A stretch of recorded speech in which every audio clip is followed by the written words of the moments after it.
Sino po naniniwala isang araw, alaala na lang ang payo ng mga magulang mo sa'yo?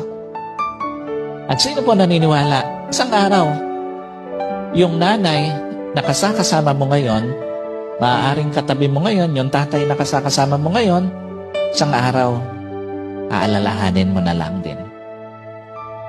Hindi kayo forever na magkasama.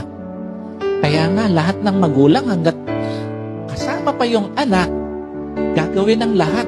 Ipapayo lahat ng mabuti, paaalalahanan ng anak kasi alam niya, isang araw, iiwan niya yung kanyang mga anak.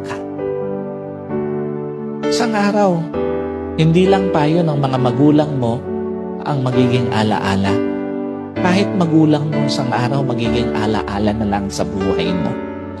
Kaya nga napakapalad mo kung may magulang ka pa ngayon na kasama, may magulang ka pa ngayon na nagpapayo sa'yo, may magulang ka pa na nagpapaalala sa'yo. Kasi one day, wala na yan sa tabi mo. Yung mga payo niya, alaala na lang din sa buhay mo.